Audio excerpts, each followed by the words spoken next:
Tenemos 5 o 6 años de estar luchando precisamente por un derecho de todas y todos ustedes para que sea el Fondo de Beneficio Social el que administre su cesantía. Y eso es lo que nosotros queremos compartir el día de hoy, ¿verdad?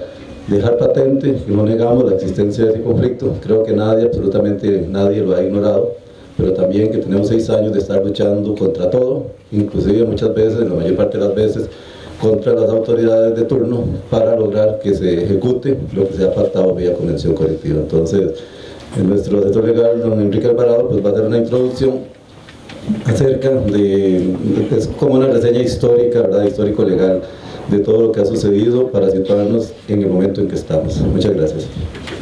Tengo 12 años de ser el asesor legal del Fondo de Beneficio Social y bueno, he acompañado obviamente a la organización durante todos estos prácticamente 7 años de lucha en relación a la administración de cesantía.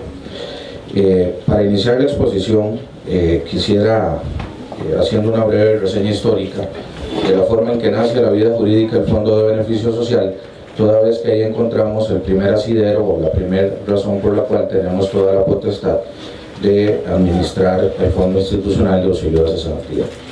Recordemos que el Fondo de Beneficio Social nace en el año de 1982 mediante una negociación colectiva plasmada en una convención colectiva, básicamente o específicamente, en la segunda convención colectiva de trabajo suscrita por la Universidad Nacional y el Sindicato de Trabajadores, el SITUM.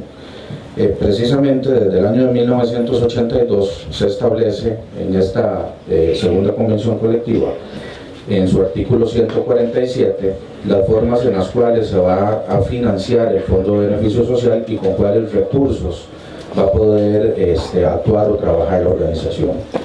Básicamente en el inciso C del artículo 147 se estableció que parte de los recursos con los cuales se financia el fondo es precisamente el monto correspondiente al preaviso y cesantía que anualmente presupuesta la Universidad Nacional para tal fin. Esto es muy importante porque, como lo vamos a ver más adelante, parte de la problemática que se ha presentado es una presunta falta de reglamentación en relación a la forma en que se debe administrar o la forma en que deben administrarse los fondos de cesantía. Sin embargo, esto tiene una razón histórica de ser. Para el año de 1982, cuando se constituye el fondo y desde ese momento se le otorga la facultad de administrar la cesantía, no se había promulgado ni siquiera la ley de asociaciones solidaristas, es decir, que no existía aún ni siquiera un modelo mediante el cual se podía administrar este fondo de cesantía. Para ello debemos recordar que la ley de asociaciones solidaristas se promulga hasta en el año de 1984 y que no es sino hasta el año 2000 que las asociaciones cooperativas pueden administrar el fondo o pueden administrar la cesantía con la promulgación de la Ley de Protección al Trabajador. Es importante y quiero hacer hincapié en este aspecto porque lejos de ser una debilidad para la organización, por el contrario, gracias a la visión de las personas que en su momento negociaron esta convención colectiva y con ello la creación del fondo, se le dio la potestad a la organización de administrar esta cesantía. Sin embargo, reitero, no existía en aquel entonces una forma específica ni una forma establecida de administración de cesantía, toda vez que ni siquiera existían las asociaciones solidaristas. Esta es la razón de ser por la cual dentro del cuerpo normativo de esta segunda convención colectiva no se estableció precisamente la forma de administración. Ahora bien, como lo dije anteriormente, la ley de asociaciones solidaristas se promulga en 1984 y la reforma a la ley de asociaciones cooperativas que le permite la administración de cesantía se promulga en el año 2000 a raíz de la emisión o la promulgación de la Ley de Protección al Trabajador. Precisamente en esta Ley de Protección al Trabajador, en el artículo 8º, se establecen cuáles organizaciones son las que tienen la facultad, ostentan la posibilidad de administrar esta cesantía. Ok, si vemos ahí lo resaltado, claramente se establece que dentro de las organizaciones que pueden administrar la cesantía se encuentran aquellas anteriores a la vigencia de esta ley, es decir, anteriores al año 2000, que se otorgan en virtud de leyes especiales, que ya vamos a ver que el fondo desde 1997 tiene también una ley especial, normas, contratos colectivos de trabajo o convenciones colectivas. Y nosotros, insisto, desde 1982 ya teníamos plasmado en la convención colectiva la facultad de administrar cesantía. Este es un aspecto muy importante porque indudablemente a partir del año 2000 con la Ley de Protección al Trabajador se modifica toda la normativa en relación a administración de cesantía y precisamente lo que el legislador quiso establecer eran las normas claras referentes a quienes iban a poder administrar esta cesantía. Y como vemos nosotros, tanto por una ley especial que tenemos desde 1997 como por la Convención Colectiva de 1982, tenemos esta potestad. A propósito de la ley 7673, bueno, durante 15 años el fondo estuvo actuando amparado en diversas personalidades jurídicas que en su momento se tuvieron. Y para el año de 1997 se promulga la ley 7673, que lo que viene es a otorgarle personería jurídica a la organización. Esta ley 7673 básicamente lo que hace es recoger la normativa establecida en la convención colectiva y plasmarla por medio de ley para otorgarle la personalidad jurídica al fondo. En el artículo segundo de esta ley 7673 de igual manera se estableció que dentro de los recursos mediante los cuales se va a financiar o se puede financiar la organización se encuentra el monto que la Universidad Nacional presupueste anualmente para preaviso y auxilio de cesantía. Es decir, que también por imperio de ley, ya no solo por norma convencional, tenemos toda la potestad de administrar la cesantía. Ahora bien, no es sino hasta el año 2005 que se empieza a hablar en la Universidad Nacional de la creación del Fondo de Cesantía. Antes del año 2005, desde la creación de la universidad en 1973, no se había creado un fondo de cesantía, por diversas razones, básicamente administrativas. Para el año 2005 se empieza a negociar la creación de este fondo de cesantía y en el año 2006 se toma el acuerdo por parte del Consejo Universitario de aprobar la constitución del Fondo Institucional de Auxilio de Cesantía como reserva para enfrentar las obligaciones derivadas del pago de prestaciones legales, y al mismo tiempo autorizan al señor, en ese entonces al rector de la Universidad Nacional, don Juan Segura, para que suscriba los compromisos y los acuerdos necesarios con las organizaciones vinculadas a la universidad que puedan administrar esta cesantía. Y aquí es donde empieza parte de todo este viacrucis y de toda esta lucha que ha tenido que dar la organización. A raíz de ese acuerdo del Consejo Universitario en el cual se instruye al rector a suscribir los convenios y a establecer cuáles organizaciones pueden administrar cesantía, se creó una comisión especial al efecto. Dicha comisión tenía como fin lograr establecer cuáles organizaciones iban a administrar la cesantía. Nos presentamos 3 organizaciones, presentamos todos los fundamentos o las razones por las cuales se consideraba que podíamos administrar la cesantía, y comparecimos tanto la COPE-UNA, la ASO-UNA y nosotros, el Fondo de Beneficio Social.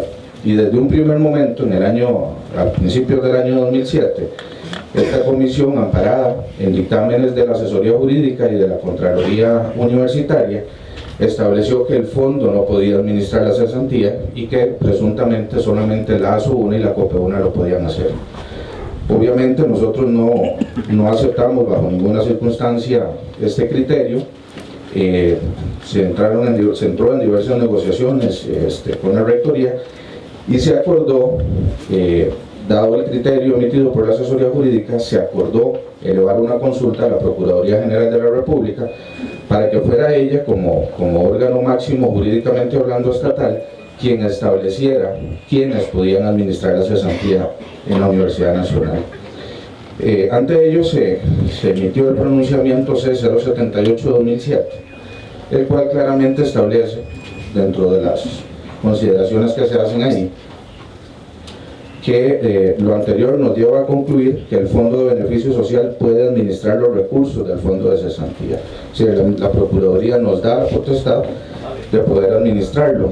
Al mismo tiempo, en la conclusión número 6 del dictamen, establece que el Fondo de Beneficio Social puede asumir la administración del Fondo de Cesantía correspondiente a sus afiliados. Dicha administración se hará de acuerdo con las condiciones que establezca la Universidad Nacional. ¿Esto por qué? Porque, insisto, ni en la ley ni en la convención colectiva, por lo que conversamos anteriormente, había una reglamentación expresa o explícita en cuanto a la administración. Entonces, la Procuraduría autoriza al fondo, o sea, va contra el criterio de la asesoría jurídica de la universidad, autoriza al fondo a administrar cesantía e instruye a la universidad para que sea ella misma quien le establezca el fondo de qué forma es que se va a administrar la cesantía. De igualmente, de forma paralela, se consultó también a la Contraloría General de la República y la Contraloría refrenda exactamente lo mismo, establece que el fondo sí puede administrar cesantía, pero que al no existir una norma expresa de administración o de regulación de la administración de cesantía, debería ser la universidad quien la estableciera, y establece también que mientras tanto esos fondos, mientras no exista una norma específica que establezca la forma de administración, esos fondos van a seguir siendo públicos. O sea, se van a girar de forma individualizada, pero van a seguir siendo fondos públicos. Como que ambas instituciones, tanto la Procuraduría como la Contraloría, instruyen a la universidad a establecer la reglamentación en caso del giro de los dineros, pues qué mejor forma de hacerlo que en la misma norma originaria que creó el fondo, o sea, en la misma convención colectiva. Si el fondo nace de la vida jurídica, si encuentra su génesis en la convención colectiva, pues la mejor forma de poder hacerlo precisamente era en eso, o sea, en la norma que le da vida al Fondo de Beneficio Social. Se negocia por consiguiente con la administración una reforma del artículo 147 de la convención colectiva, y de igual manera se suscriben dos dictámenes que vamos a ver, ya pronto los vamos a ver, mediante los cuales se establece específicamente esta forma de administración. Obviamente, cuando se da la negociación de la reforma a la ley al artículo 147 convencional, se envía, como debe ser, de conformidad con el procedimiento, se envía al Ministerio de Trabajo para su homologación. Y el Ministerio de Trabajo claramente establece, el día 3 de septiembre del año 2009, que el estudio del documento de adendum de modificación al artículo 147 no se observaron vicios de forma y fondo que puedan producir indefensión o lesión alguna para las partes, que en virtud de no encontrarse discrepancias entre el documento convenido y la legislación laboral vigente, procede a homologar el acuerdo convencional y por tanto establece que se homologa el acuerdo de modificación al artículo 147 convencional suscrito por la universidad y el sindicato de trabajadores. De igual manera se hace de conocimiento del Ministerio de Trabajo dos convenios. El primero, el convenio de manejo de cesantía por parte del Fondo de Beneficio Social, y el segundo, el convenio entre el Fondo, la universidad y el sindicato para la entrega y distribución de rendimientos que genere la administración de cesantía. Aquí hay un punto clave, como lo vimos ya anteriormente, el Fondo puede administrar la cesantía. El único punto, lo único que está en discusión es qué pasa con los rendimientos que se generen. O sea, ¿qué es lo que vamos a hacer con esos rendimientos? ¿Cuál es la lucha nuestra? Pues que los rendimientos sean de ustedes, ¿verdad? Pues para eso es que nosotros trabajamos. El Fondo de Beneficio Social, y ahora más adelante van a ver el informe financiero, genera un porcentaje bastante alto, bastante bueno de rendimientos, y lo lógico es que se les vea. Ese es el único punto que está en discusión. O sea, en ningún momento, desde el año 2007 a la fecha, se está discutiendo si el fondo puede o no administrar la cesantía. Eso está claro. Eso ya lo dijo el Ministerio de Trabajo, eso ya lo dijo la Contraloría, eso ya lo dijo la Procuraduría. Lo único es el rendimiento, es el único punto que está ahí todavía en discusión. De igual manera, una vez que se había homologado el convenio de cesantía, el Consejo Universitario eleva una consulta al Ministerio de Trabajo, y esto es muy importante, eleva una consulta al Ministerio de Trabajo para que el Ministerio de Trabajo establezca si esa homologación se hizo de la forma correcta, si esa negociación del 147 se hizo de la forma correcta y por consiguiente si está bien o no está bien homologada. Al respecto, en el año 2009, el Ministerio de Trabajo establece que lo anterior significa que la última reforma está homologada desde el 1 de septiembre del 2009, pero su vigencia desde la firma del convenio sea el 16 de junio del 2009, de conformidad con lo establecido por el artículo 185 de la Convención Colectiva y lo expuesto por la Sala Segunda en la sentencia transcrita.